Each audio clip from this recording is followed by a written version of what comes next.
realismo dos trabalhos dele impressiona. Os bonecos, que parecem ter vida, também estimulam o público a refletir sobre as questões sociais que afligem o país.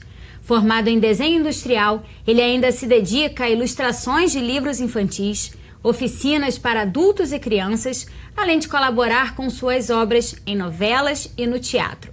O meu convidado no perfil de hoje é o artista visual Bruno Dante. Bruno, muito obrigada pela sua participação aqui no perfil de hoje, seja bem-vindo. Vamos começar a falar sobre a sua história como artista visual, como isso se desenvolveu. E você, como eu disse, é formado em desenho industrial. Sim. Eu queria saber se essa sua aptidão já vinha de antes dessa especialização, né, no nível superior, como desenhista industrial, ou se isso aconteceu depois da faculdade.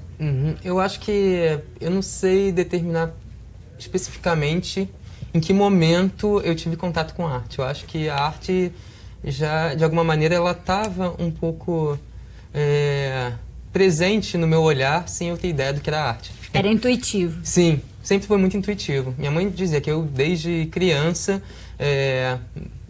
sei lá, 1 ano de idade, já pegava lápis. Tudo parte muito do desenho no meu trabalho, né? Então já pegava o lápis, já copiava as coisas, mas o meu olhar era muito curioso, Natália, porque já era para as pessoas. Eu observava muito pessoas, sempre foi minha inspiração, né? Minha intuição era olhar para o ser humano. Não era desenhar cenários, nem objetos, era específico sobre pessoas. E mais pra frente depois eu vi que pessoas me atraía muito a possibilidade de contar histórias, então era muito curioso. Acho que ontem mesmo eu estava conversando com minha mãe falando, nossa, quando eu não lembrava disso. Mas eu ficava muito curioso para saber como era a casa das pessoas, porque para mim todo mundo tinha a mesma casa, tinha a mesma forma de casa. Só que depois, quando eu ia entrando, eu falei, nossa, é um outro universo, é uma outra história, é um outro E diz muito sobre cada um, Sim, né? diz muito sobre cada um. E aí o corpo é uma casa também, né? Então, a partir do momento que eu começava a observar as pessoas, eu acho que eu sou muito esteta, eu tenho muita relação com a forma, né? Com a imagem. Então, pessoas sempre foram minha inspiração, o indivíduo sempre foi minha inspiração. E eu acho que desde novo eu já desenhava e é engraçado porque na minha casa eu cresci em Realengo. E aquele negócio, meus pais compraram uma casa que estava no terreno ainda, então foram levantando a casa aos pouquinhos. E aí tinham 1000 pedreiros lá que escavavam, e era, enfim. E o quintal era sempre tudo quebrado, e eles faziam os buracos e saía argila, que até hoje é minha matéria básica de início de trabalho. Quer dizer, eu começo com desenho e depois eu vou para argila, né, que é a escultura. Mas meu primeiro contato, acho que com a arte, eu digo com exercício, em fisicalizar a arte, eu acho que tem a ver com esse contato com a argila, assim. Você já usava esse material na infância para fazer seus bonecos, suas formas humanas? Isso aí, antes do colégio ainda, né? Antes da minha idade escolar, Como assim. se fosse qualquer criança que hoje brinca com a massinha, você brincava com a argila da sua casa. Exatamente isso, como você falou, brincar com a massinha. Então, depois na escola foi desenvolvendo para massinha. Então eu brincava ali e sempre tive um universo muito particular. Eu acho que eu me enchia de tanta gente, né, na observação, que eu ficava muito isolado, muito sozinho, muito construindo os meus personagens ali. E escrevia muito também. Então, acho que era as duas coisas, assim. Por isso que também depois eu fui ilustrar livro infantil e tal. Acho que muito por conta disso, porque ilustrar livro é um pouco disso pra mim também, né? Eu reconto uma história através da ilustração. Mas você tinha perguntado sobre a universidade, né? Que antes disso, acho que era meu contato, assim. Acho que a universidade veio, eu fiquei muito confuso sobre que carreira seguir, porque eu gostava de cinema, eu gostava de artes visuais, eu gostava do teatro. E falei, pra onde que eu vou, né? Porque às vezes é difícil para quem tem uma veia artística se encontrar numa faculdade formal. Escolher um curso que te atenda, né? Atenda essa sua ânsia de fazer arte, né? Isso, exatamente. Então, para mim era muito complexo escolher uma carreira em específico. Eu queria uma escola de arte que abrangesse muitas coisas, não sei. Então, que poderia eu pudesse ser belas artes, poderia ser desenho industrial, artes gráficas, exatamente. Né? Mas eu acho que até o meu não saber, talvez minha ignorância por eu não fazendo juízo de valor do lugar, assim, mas eu ter crescido em Realengo e não ter tido tanto contato com arte por conta de não se tinha cinema, não se tinha teatro, não se tinha uma livraria, eu gostava muito de livro. Então eu ficava perdido, assim, eu criava Não era minhas coisas. acessível.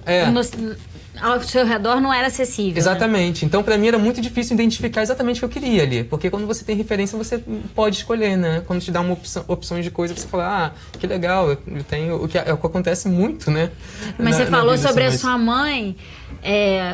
me parece que ela apoiou essa sua vocação. Sim. Mas ela teve algum tipo de influência, sua família teve algum tipo de influência para que você tivesse esse gosto pela arte, ou é uma coisa totalmente sua? Eu acho que tinha alguma coisa ali comigo, que eu não sei explicar, porque eu desde sempre me vejo sempre muito... Acho que desde sempre me vejo assim, criando coisas.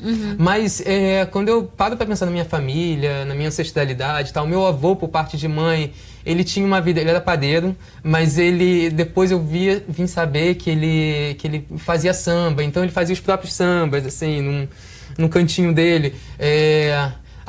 Eu tinha um avião de madeira que ele tinha feito, que ele que tinha esculpido. Então, assim, tem essas minúcias, né, que às vezes passa batido na vida, passa batido na sua infância, mas depois de um tempo você pensa, puxa, mas tinha tem uma sentido, relação, né? Tem uma inspiração. Então, acho que sei lá, viver no subúrbio também era muito artístico de alguma maneira. Na época eu não achava tanto, né? Não conseguia olhar tanto para isso, mas em relação à diversidade e a forma e o movimento, as histórias.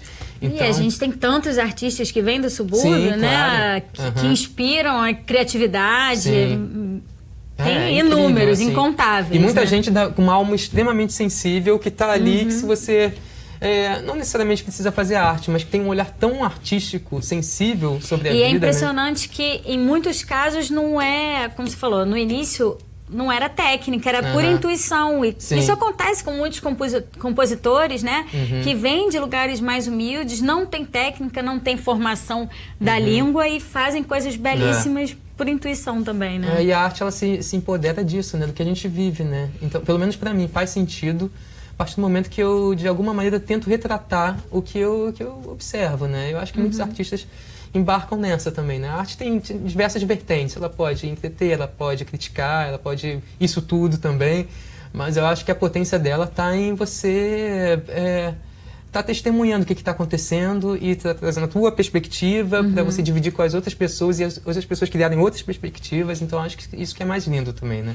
E aí você fez a sua faculdade, que era, né, aí já é alguma coisa que te traz técnica, te traz outra perspectiva, outros contatos. De que maneira esse curso influenciou também o seu trabalho e o que aconteceu daí pra frente? Eu acho que eu escolhi desenho industrial porque era um curso que estava começando na universidade, e aí o que eu fiz? Eu não fui direto, eu quero fazer desenho industrial. Pensei em fazer cinema e depois desisti, porque minha referência muito era televisão, né? O contato com arte para mim era televisão, novela, filme, desenho animado principalmente. Então, meu contato com arte era esse. E aí eu buscando outras coisas que permeavam essas coisas também, né? Não tinha internet, então eu meio que catava as coisas, ia buscando. Mas eu acho que a universidade, de alguma maneira, antes de eu entrar na universidade, eu busquei a grade curricular. E eu via muita coisa, eu via desde design de interiores até direção de arte para cinema, e por ser um curso que estava começando, então acho que ele explorava distintas coisas naquele discurso, né, que a universidade ela não prepara completamente, na verdade você que vai fazer o curso, então acho que eles iam um pouco por esse discurso, e aí eu fui me encaixando ali, tentando, não sabia exatamente para onde eu ia, mas eu vi uma possibilidade um pouco mais ampla de eu buscar alguma coisa e me encontrar de uma forma melhor, assim. Então, acho que a partir daí eu comecei a ter contato mais com teatro. Eu ia praticamente nunca ia teatro, né? Ia uma vez ou outra, assim. Era muito raro. Minha tia que levava às vezes e tal. Pela dificuldade também de chegar no teatro e voltar, e essas coisas todas também, que era muito difícil, porque não tinha em Realengo. Então, às vezes, tinha um espetáculo que tinha ali no teatro do colégio, então alguma coisa do tipo.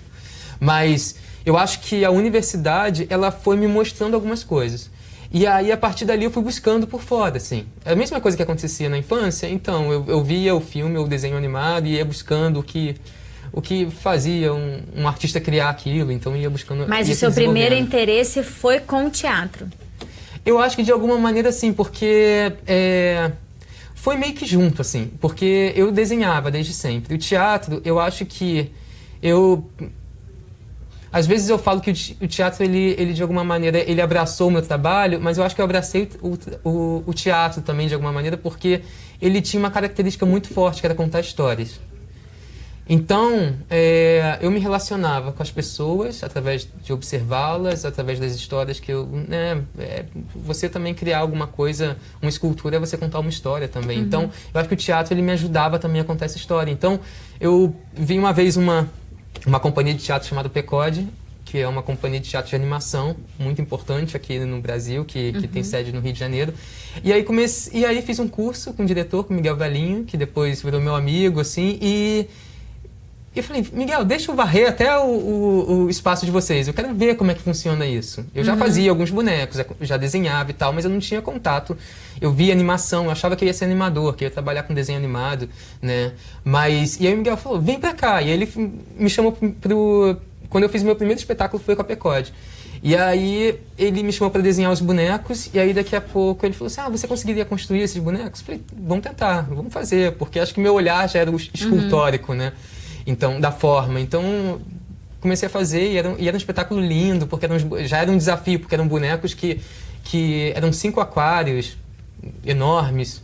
E então os bonecos eles eram articulados, então eles nadavam dentro desses aquários. Então, para mim foi uma primeira experiência assim que foi bem interessante para experimentar essas coisas e ver que comecei a pensar, nossa, a escultura se move também, né? Porque não é mais só simplesmente criar a escultura ou o boneco, mas é fazer ele participar exatamente. da cena, da atuação, tudo mais. Já é um passo à frente, você tem que pensar em outras coisas, né? Aquele boneco em movimento, tudo mais, né? Você também está usando a sua arte e aí para um outro segmento que é a teledramaturgia, né? As novelas, que tem um alcance enorme na população, mas ao mesmo tempo deve ter uma peculiaridade para sua criação também, né? O que você teve que observar para o seu momento de criação, para desenvolver o trabalho especificamente para as novelas? Eu acho que para novela muito curioso, porque eu sempre ia em busca da televisão e falei assim, eu quero trabalhar aqui na televisão, para mostrar um pouco do meu trabalho, para ver como é que funciona. Só que aí eu chegava ali no finalzinho, sabe, aquela entrevista de emprego que ficam, sei lá, umas 200 pessoas e você... Na última etapa acabou. Você vai embora. E eu falei assim, tudo bem, ok, não aconteceu. E aí depois essas coisas foram voltando, e aí de repente a televisão me chamou, me convidou para fazer, né? Na verdade era um núcleo da novela que tinha uma família, uma companhia de teatro de bonecos. E falou, muito legal pra gente conhecer o seu trabalho. Tinha tudo a ver com você. Tudo a ver comigo. Então, a ambientação, foi tudo uma parceria artística muito legal também, né? Da produção de arte da novela. Então, eu ia lá e ver como é que funcionava, como é que podia se estruturar esse cenário, e aí produzir todos os bonecos desse núcleo também.